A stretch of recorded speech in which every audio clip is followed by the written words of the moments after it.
옛사람을 벗고 새사람을 입으라. 옛사람을 벗고 새사람을 입으라는 제목으로 주의 말씀을 증거하겠습니다. 어제의 본문이 교회 안에서의 삶에 대한 권면이라면 오늘의 본문은 교회 밖에서의 삶에 대한 권면이라고 할 수 있습니다. 우리 성도들은 교회 밖에서 어떻게 살아야 할까요? 사실 우리는 교회 안에서보다 교회 밖에서 더 많은 시간을 보냅니다.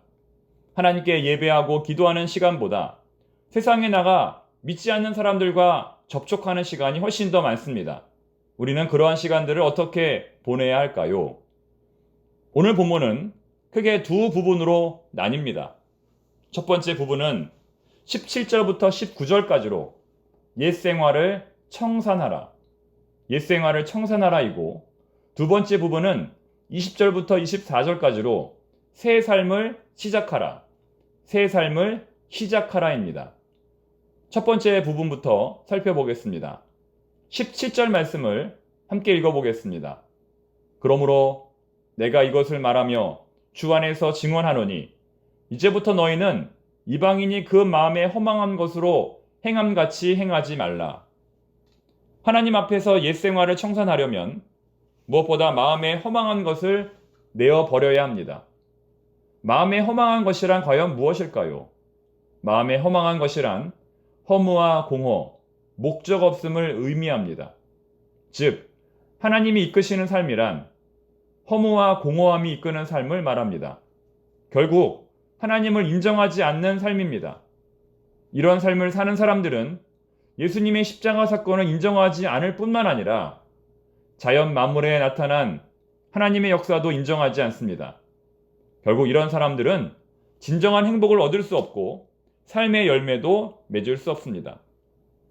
이어지는 18절 말씀은 이러한 삶을 사는 사람들의 최후를 보여줍니다. 그들의 총명이 어두워지고 그들 가운데 있는 무지함과 그들의 마음이 굳어짐으로 말미암아 하나님의 생명에서 떠나 있도다. 그들은 지금 어둠 가운데 있습니다. 이 어두움은 하나님께서 태초에 천지를 창조하시기 전의 상태를 가리킵니다. 하나님이 없는 혼돈과 무지와 우매의 상태를 가리키는 것입니다. 뿐만 아니라 이들은 예수 그리스도의 빛을 거부하였으므로 더욱 그 상태가 악화되어 결국은 하나님의 생명으로부터 영원히 떠나게 되었습니다. 이어지는 19절도 마찬가지입니다.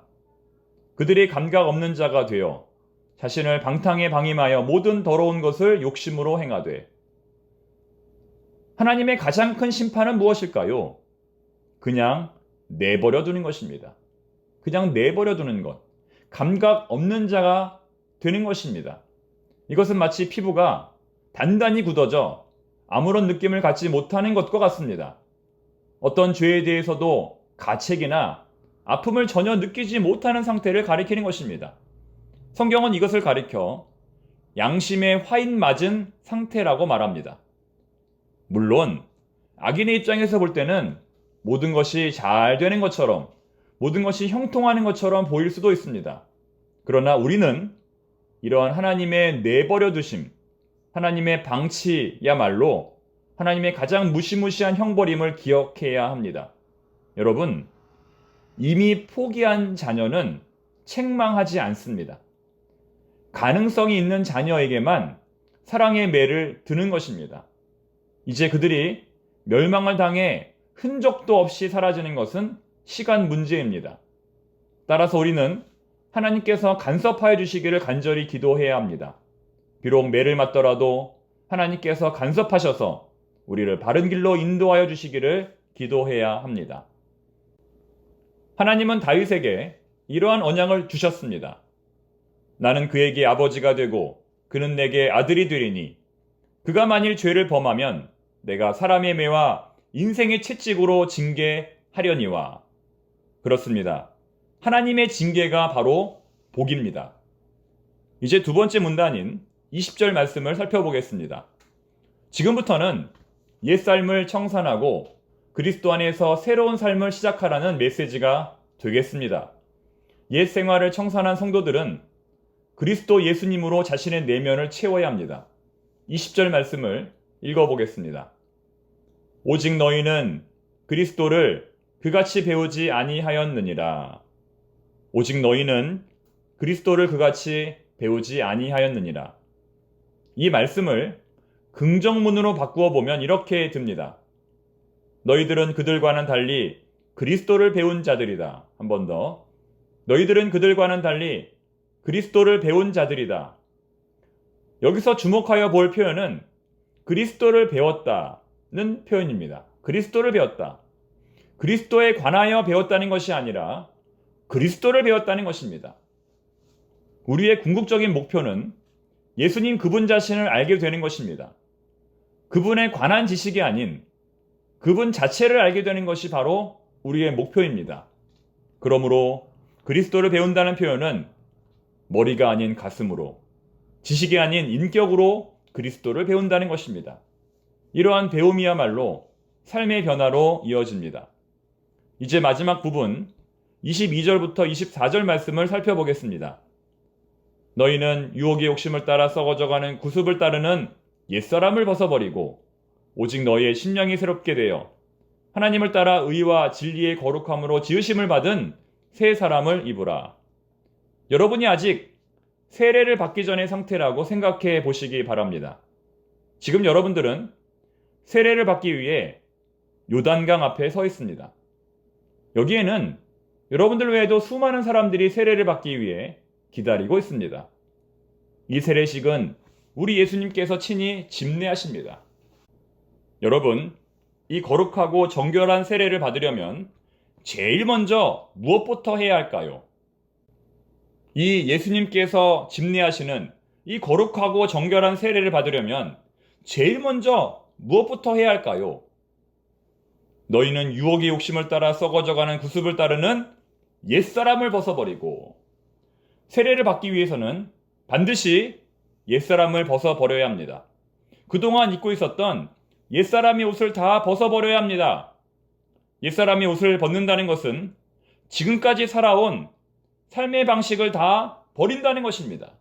아무리 비싸고 좋은 옷이라 할지라도 다 버린다는 것입니다. 이렇게 옛사람을 다 벗어버린 사람은 예수님과 함께 물속으로 들어갑니다. 자기의 모든 것을 예수님께 다 맡기고, 심지어는 생명도, 호흡도 다 예수님께 맡기고 차가운 물속으로 들어갑니다.